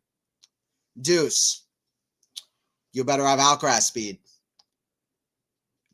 Be able to run that down. Deuce here at 2-3. Serve from Alcaraz, who's in a bit of a pinch here. He's in a tough moment. Goes out. Second serve. Serve from Carlos. Serve out wide. Forehand Jarry in the backhand of Carlos. Backhand of Jarry. The backhand drop shot of Carlos. Jarry runs forward. It's a double bounce. Advantage to Alcaraz, the Spaniard. Here we go. Carlos, come on. Come on. Pick it up a little bit more solid. Did Alcaraz win Queens last year as well as Wimbledon Old Age? Yeah, he did. He won the Queens event lead up right into Wimbledon, and then he won Wimbledon, yes. Like Rafa. Rafa did that, I think, in 08. Old age is catching up with Carlos. Yeah, exactly. Feels like that. He's been around a while already. Serve Carlos. That's well long. It's always a bad sign when you well miss a first serve like that. It always makes you a little bit worried a double fault is coming after it for the second serve, but we'll see. Kick serve, backhand Jarry at the forehand of Carlos. Backhand Jarry. Oh, it's a great backhand. Cross court, backhand slice. Forehand drop shot. Oh, that's poor into the net. 3-3. Alcaraz survives. Not such a great shot from Jarry. You know, sometimes you see Alcaraz smiling in the face of like danger when he's like really looking down the barrel. And sometimes that works in his favor. I mean, we know Alcaraz is a very brave player out there. He's fearless, but you know, it's a good quality to be enjoying yourself even in the fight of it, but you don't want, there's a difference between being content in losing and just being able to enjoy the fight and then being able to try to turn it around and having the belief in yourself that you can still turn it around. Those are two different things. So when I see him smile, I hope it's less of a thing of, okay, I'm content with this, and more of a thing like, it's okay, I've got this, you know? And it still can't be like, it's okay, I've got this, it's fine. But it can't be like delusional kind of like, I'm doing okay. But so anyway, not to really go in depth on, you know, Alcaraz smiling out there and kind of enjoying himself, which I think is a good trait, but you know, I hope that he's really kind of gritting down here. Backhand cross court, the backhand of Alcaraz slice, forehand of Jarry, inside in, forehand squash shot. Oh, that's in. Forehand drop shot, the tape goes over. No way, Alcaraz there. Jarry smash. Alcaraz is fast as the flash, and he hits a big fist bump. Unbelievable. I mean, that's that kind of point that's not going to be played all over tennis TV because the last shot was awkward from Jarry, but it should be. Alcaraz with two miraculous gets there. What a lob over Alcaraz. Jarry missed it. Love 15. There you go. Love 15. Alcaraz asking for the crowd to get up. Get up. Get up. Love 15. Let's see. That was great defense from Alcaraz there. And that's really what he's been missing. It doesn't feel like he's really dictating that much. It feels like Jarry is dictating, and when he's being put on defense, he's really not doing much on defense. I don't know. There's a few things that are just like slightly not going in Alcaraz's favor. He wants to be dictating, and if he is going on defense, he wants to be doing better. That was a good defensive point there. Serve here from Jarry. Now. Serve. Serve down the tee, forehand of Carlos, the forehand of Jarry. Inside out, backhand of Carlos, the backhand of Jarry, forehand of Carlos, inside in. Forehand squash shot. Oh, that's a great shot. Drop shot. This is like the last point. Drop shot again.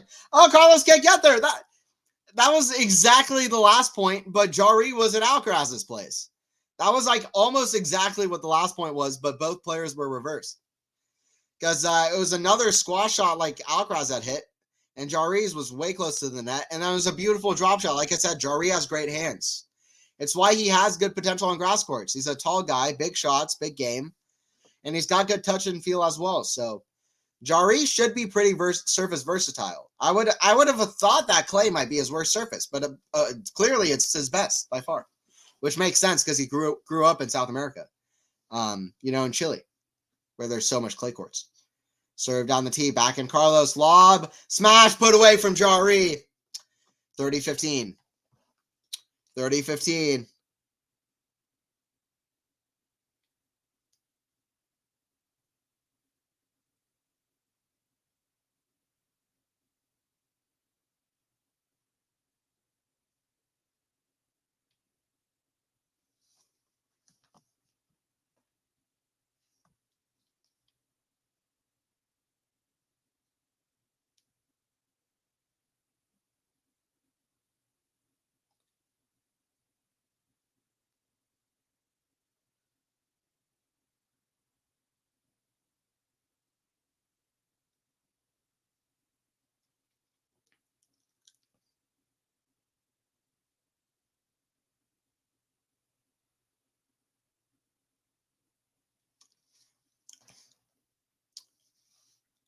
$40-15 here for Jarry. Serve out wide, forehand of Carlos. Hit over a drop shot. Oh, that's back in his side though, Jarry. You might come to regret that. Alcaraz was way off the court. It's a pretty low percentage shot. I mean, it's hard to drop shot like in that way to slice it when so much pace and flat pace as well is coming at you to really just slice the shot like that. So that was low percentage. He's got one more game point here, does Nicolas Jarry. Is there going to be an upset here for Carlos? Serve out wide. It's a let. Hey, what's up, Marina, in the chat? Hey, what's up? To have you in here. Appreciate you joining in. Let me know who you're rooting for as well. 40-30 serve from Jarry. Out wide, back to Carlos. The forehand of Jarry, forehand to Carlos. Down line, back in Jarry. Whip high. Smash put away from Carlos. Deuce. I tell you what, that 40-15 point might come to be one of the turning points of this set. Cruel thing about tennis, the tough thing about tennis is that points like that, you know, you just blink once and like that, things can change. I mean, Jarry had the full court open if he just like hit over the shot. Whether he would have hit a winner or not, you know, he had the full court open, just hits a bad drop shot. At 40-15, and now we're back at deuce. Especially when you're playing against a guy named Carlos Alcaraz. You don't want to give free points away. Serve Jarry. Out wide. That's a good serve. Advantage to Jarry. Advantage to Jarry. Is Carlos still returning from the back of the court in the set? Yeah, he is, Joe. He hasn't moved forward, which is so strange to me, Joe. I don't really know why that is, Joe. But yeah, it's weird.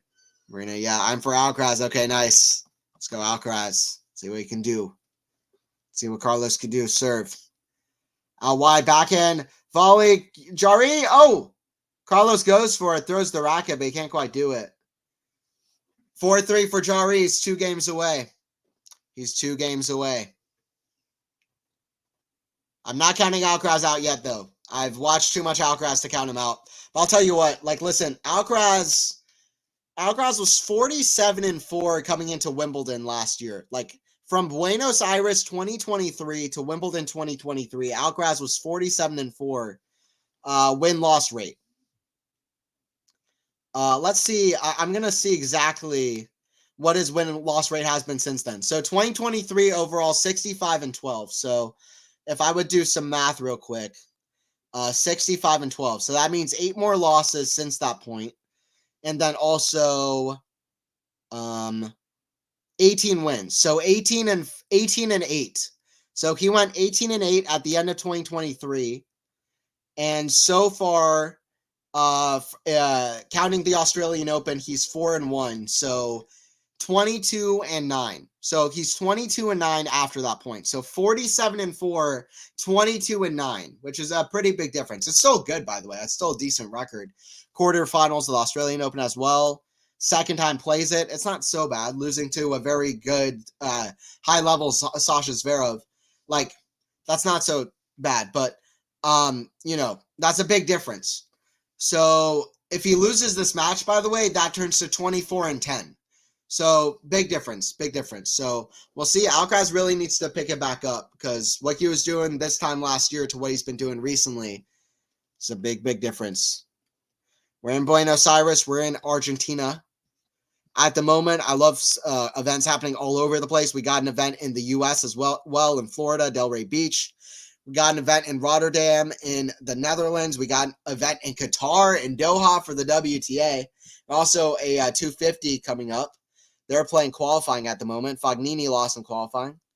Lucas Klein is doing well. He won in qualifying. Maxime Cressy beat Luca Van Asch. What a crazy qualifying match that is for an ATP 250, to be honest. Doha is going to be a 500 next year. I'm surprised it's still a 250 this year. Doha always has had has had some top players playing it, despite just being a 250, but it's an 1,000 on the WTA side this year. Forehand, that's big. The forehand chip of Alcaraz could be a big game. Backhand, inside out. Jarry is 7 points away from an upset here. Jarry is 7 points away from an upset here in Alcaraz's second tournament of the year. Alcaraz's 7th tournament of the year of 3-4, love 15. These are danger moments for the young Spaniard. Let's see how he responds. I still got Alcaraz, by the way. I still got an Alcaraz comeback, but will be far from shocked if it's not. Jarry can do it. He really can. Let's see if he does. Serve, Carlos. Kick serve and volley. Oh, he throws the racket, but love 30. Okay, well, now I'm almost changing my mind, but maybe it's too late. Love 30, 3-4. I don't know why Alcaraz decided to serve and volley, especially off a kick serve.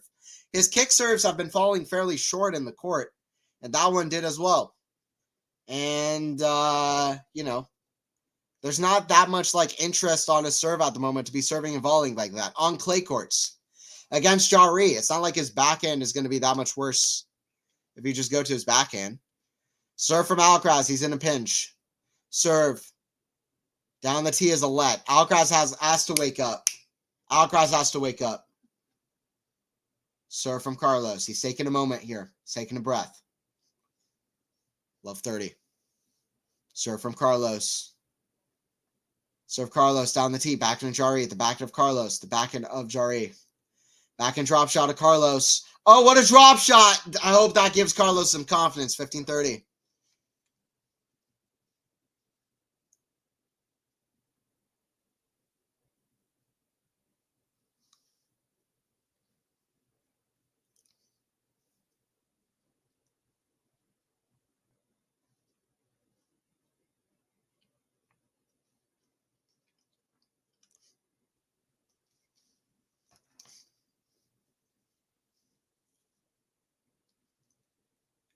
Serve here from Carlos.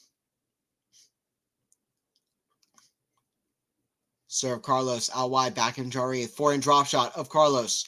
Jarry runs forward. Oh, slice! Carlos forehand, swinging volley. Here we go, 30 all. Carlos at 30 all at 3-4. Crowd loves it as well. They're rooting on Carlos. They're rooting on Carlos. You know, Carlos is not, you know, he's not a South American guy, but they love him. They love him. They're rooting him on, it seems like. Crowds love Carlos. I noticed it in Buenos Aires last year, too. Carlos seemed to say he didn't need to come back. He came back because he loved playing here so much. So, 30 all, 3-4. Serve, Carlos, big point. Bit of a body serve. Jarry gets a forehand. Forehand now. Down the tee, back in Carlos. The back end of Jarry. Cross court, the back end Alcaraz. Back in Jarry. Back in slice of Alcaraz. Forehand Jarry now. Inside out, back of Carlos. Cross court. It's pretty short, though. Back end. Jarry kind of attacking. Forehand squash shot. Alcaraz gets it.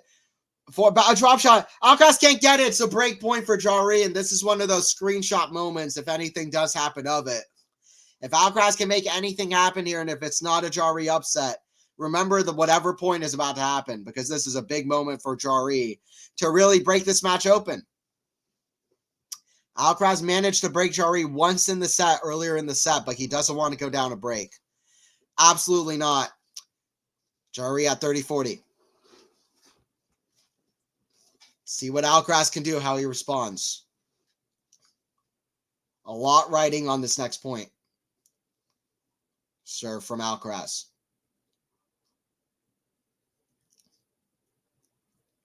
Way out near the doubles alley, by the way. Kick serve down the tee. Oh, why did he do that? Why did Alcaraz serve and volley, and why did Alcaraz serve near the doubles alley, a kick serve, into the forehand of Jarry? I don't know what Alcaraz is doing. I like his creativity. I like his fearlessness trying things, but that wasn't the moment for it. Nicolas Jarry is going to serve for the match.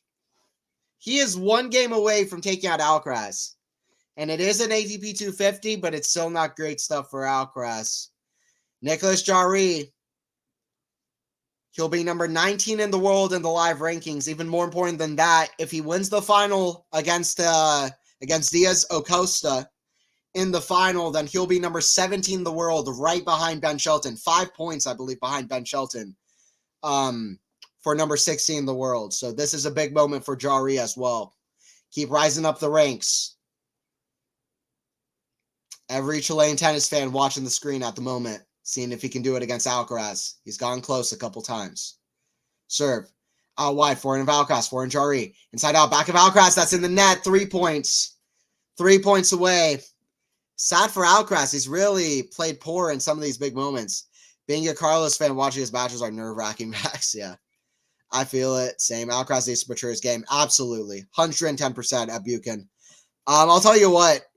This has been one of the least encouraging matches from Alcaraz I've seen in a minute, because especially that game at 3-4, I don't know why he decided to serve and volley at love 15. I don't know why he did that, kind of serving a kick serve into the forehand of Jarry from the doubles alley. It's like, I like the creativity, but he needs to do it at the right moments and when his serve is working. The serve is the big issue that he really needs to figure out. The serve, the shot selection. Sinner has really kind of picked up ahead of him. By the way, I'll tell you something else that's crazy, by the way, if Jarry can win this. Just a fun stat. That's really crazy. Serve. Backhand of Alcaraz, the forehand of Jarry. That's shank. 15-all. Alcaraz with some life, some hope in this match. I'll tell you what, if Alcaraz does lose this match and Jannik Sinner wins in Rotterdam tomorrow, Sinner and Alcaraz will for the next few weeks have the exact same finals record. They'll have the exact same record in finals. They will both have exactly 12 titles, and they will both have lost exactly 4 finals. They will be 12-4 in finals, which is so crazy to me. That like Sinner and Alcaraz will be at the same place. Alcaraz has won more big tournaments. Sinner's winning more tournaments recently, but the numbers are the same. Big serve out wide from Jarry, just a fun stat. Oh, Carlos, yeah. Poor choices there at the end. Sinner and Alcaraz would have the exact same finals record. 16 finals reached no matter what for both at the moment. We'll see how Jannik can do against De Minaur tomorrow. 2 points away is Nicolas Jarry. Big moments for him. From the 2 points from the biggest win of his career so far. Serve. Out wide. Forehand. Jarry. Cross-court. Forehand of Alcaraz. Cross-court. Oh, what a winner from Alcaraz. Let's go, Carlos. That is a Carlos Alcaraz winner. 30-all. 30-all. Alcaraz is still playing way behind the baseline and worked for him there, but I don't really know why he's doing that. That's what's hurt him in this match so far, especially against the aggressive game of Jarry. A lot of his balls have been falling short in the court. I don't know if it's confidence with Alcaraz, but he's usually playing closer to the baseline. Anyway, it worked for him there. Good forehand. But let's see if he can move up closer. 30-all. Serve from Jarry. Serve Jarry. That's in the net. Second serve. In tennis, it's not over till it's over. But Jarry is 2 points away. He would rather it be over. 2 points away. Serve Jarry. It's a double fault. It's not a great one either. Hits the tape, goes well wide. 30-40. Alcaraz has break point. Big moment here. Does Alcaraz come back or not? I don't know. Comeback is on, Joe. Let's see. Joe calling for the comeback. Do you think so, Joe? I said at what did I say it? Was it at I did say that I think Alcaraz will come back, but I think it was last game. You're being more gutsy than me. But it's never over till it's over. I'll say that for sure. Jarry stepping to the line. I'm sure he was up 7-6 and was only 1 game away against Alcaraz in Rio last year. He didn't serve for it, but he was 1 game away. I'm sure that will be on his mind. But he is ever so close now. 3 good points, it's done. Serve down the tee. That goes in the net. Saves a break point. We're at deuce. Serving from Jarry, by the way, has been fantastic. If I just look at it, he's going out wide and down the tee. I don't know the exact differential, but he's mixing it up so well off the serve. He said great serves from both. He's not hitting a whole lot of aces, is Jarry, especially in that first set. But yeah, he's only at 2 aces in the set, but still, he's doing great. I mean, look at these numbers. Listen, the second serve points, yeah, Alcaraz is great on second serve return, but look, this is good enough to make that not matter as much. It's not hitting that many second serves. Serve Jarry down the tee, backhand, return, forehand of Jarry, inside out, backhand of Alcaraz, way up high. Jarry goes back for a smash, back to Alcaraz, backhand. Oh, he made it. Wait, Jarry says it's out, is it? Jarry thinks it's out. What a like an alpha moment from Jarry. He's like, no, it's out. He's like, whatever. He's like, no, it's out. The crowd was about to go nuts, and Jarry was like, it's out. It wasn't even, I don't even know if it was called out. But Jarry was like, it's out. It's out. Advantage for Jarry here. Jarry has a match point, I believe. I believe it's a match point for Jarry. Nicolas Jarry for the biggest win of his career, so close to the top 15 in the rankings. if he can get this victory. To get his first win over Alcaraz and the biggest win of his career. Alcaraz, close to going out in the Buenos Aires semifinals, going into the Rio Open. Let's see if Jarry can reach the final. One swing and it's done. Let's see what he can do. Serve from Jarry. Serve out wide. That goes out. He would have liked a big first serve there. Second serve. Second serve. Serve from Jarry. Kick serve. Oh, it's a double fault. Oh, you don't want a double fault on your match point chance. Not against Alcaraz. You know this guy can save match points. Alcaraz has saved match points plenty of times. Remember de Minaur? Remember Alex de Minaur? Anybody remember de Minaur in Barcelona semifinals? Alcaraz miraculously saves a match point, and then he comes back and wins the whole tournament the same day. Anybody remember that happening? One of the craziest match point saves ever. You don't want to double fault your match point, say a match point against Alcaraz. No, no, no. Serve here at deuce. Couldn't be more tense if you tried. Serve from Jarry.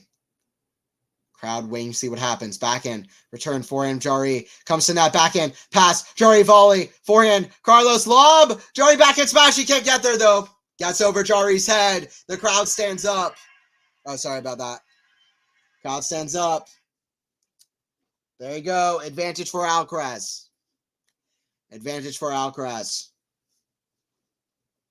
By the way, guys, please don't forget to subscribe. Quality Shot Tennis if you're new. And if you haven't subscribed yet for more streams, we'll be doing more streams. Got over 50 people watching. Appreciate all y'all joining in. What happens next? What happens next? Break point. What does Alcaraz do? He's still standing way behind the baseline, which I don't love Alcaraz, but anyways. He's getting it done, potentially. Can Jarry save another break point? He already had a match point. That double fault is really going to hurt him if this gets away from him. Serve.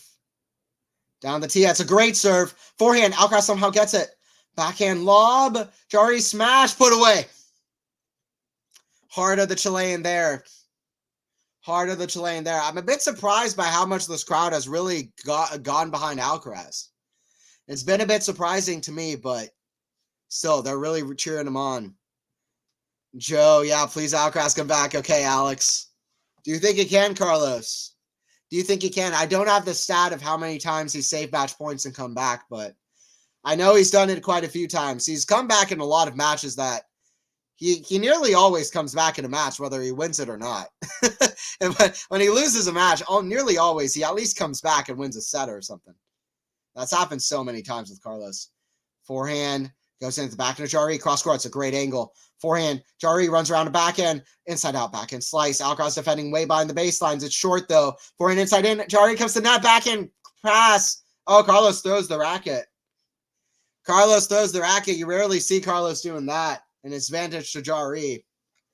You rarely see Carlos doing that. He's just like, man, too many unforced errors. But it's really the shot decisions of Alcaraz that is worrying more than anything. Because I don't know why he's standing so far behind the baseline. He's an aggressive player. He's the kind of powerhouse, aggressive, every shot in the book. He's standing so far behind the baseline playing it short. And he tries to go cross court. I mean, that's so hard to do from way behind the baseline and make an effective shot. Advantage for Jarry. Here. Time violation warning for Jarry, by the way, but okay. Serve for Jarry. He's 1 point away here. 1 point away is Nicolas Jarry from taking out Carlos. Jarry waiting for the crowd. He needs to take this moment right here. Can't think about it too much. He needs to just play. Serve Jarry out wide. That's in. Forehand. Jarry. Oh, it goes inside out. Back to where Alcaraz is. Backhand down the line. That goes out, I believe. Nicolas Jarry gets the biggest win of his career. He's in the final of Buenos Aires. Carlos Alcaraz is out before the final in Buenos Aires. Alcaraz is 88% win rate on clay courts since 2021. And it's been tough. It's been tough for Carlos. The toughness keeps going. I mean, he was playing so far behind the baseline. Some of his shot decisions were really costing him. A few bad unforced errors on pressure points in the tiebreaker. His serve wasn't really working. A very poor service game at 3-4. Not great stuff from Carlos. Jarry plays a fantastic match, though. And he takes out Alcaraz. Jarry has proven to be a tough opponent for Alcaraz. They've played 3 matches, 3 tough ones for Carlos, and Jarry gets his first victory. He gets into the final Buenos Aires. GG, well played, Jarry. Yeah, congrats to Jarry, absolutely. When I can't see the angles no more, you're in trouble. Yeah, exactly. Shout out to Jarry. Great victory. He's a great player. He's got to keep moving up. Let's see if he can keep kind of adding those big weapons into his game, but he's very complete. We saw great forehands, great backhands, great net play, great drop shots. Everything was working well. Like I said, if Jarry wins the tournament in the final, which he has a good chance to, if Jarry wins, then he will be 5 points behind Shelton for number 16 in the world. And he'll be just 105 points behind Tiafoe at number 15. And Tiafoe's got a lot of points to save coming up. A lot of points to defend, I should say. So some big chances coming up for Jarry. He's going to be moving up in the rankings. Likely going to have a career high of number 17 in the world after this week. Well deserved for Jarry. All right, I'm out of here. It was a great match from Jarry. I'll just look over the stats real quick before I hop off. But let's see how Alcaraz can keep doing. But man, it's crazy. Tough stuff, really. Alcaraz didn't hit a single ace in the match, 52% of second serve points won. The first serve rate was really not very good for a lot of this match, but it was the second serve points won that was the thing that cost him. Winners to unforced errors, I'm sure would not be pretty for Alcaraz. I don't have it here, but yeah, I just don't know how Alcaraz goes from here. Rio Open is going to have to be the place that really improves this level next year. It's even different from how it was last year. Alcaraz won in Buenos Aires, and he started really picking up his level. He didn't win in Rio. He lost in Rio to Nori in the final, but, this is when he really started picking up his confidence, and it's not really going to be that way. So we'll see when Alcaraz can pick it up, but he's got a lot of ways to improve. Shot selection, serve. He's still just 20, but what just happened? Yeah, Jarry gets the win, 7-6, 6-3 straight sets. Thank you, Joe. Carlos needs a title real soon for his confidence. He loves the claim. This is 250, not a good luck. I agree. I appreciate you, Abukin, as well. It's been so nice to see you on the air, Anthony, but you never gave your thoughts on the UTS tour next time. Maybe. Oh, Mike, I'm so sorry. I never answered. I love it. I think the UTS is great, to be honest. It's the kind of chaos I think sometimes it separates itself from the rest of the tour. I think it can get a lot of new fans. It's so unique. It's exhibition. It's a lot of fun shots. The crowd gets involved. I think it's great, to be honest. It could use with a few more tweaks, but I think for the core of it, I think is good for the sport. But yeah, anyway, I agree. Not a good look. We'll see how Alcaraz rebounds. Great match from Jarry. And I appreciate Mike, Abukin, Powell, everybody in the chat. And I will see you guys. I'll see you guys later. 7-6-6-3 for Jarry. Jarry really loves the clay courts. He was a great player all last year. Really rose up in the rankings. Great to see. And we'll see if he can just keep on rising because he's very solid, complete player. And I will see you guys. I'll see you guys in the next one for the next stream. Maybe in the Rotterdam final. I'll see if I'll be able to commentate that. I'll see you guys though in the next stream.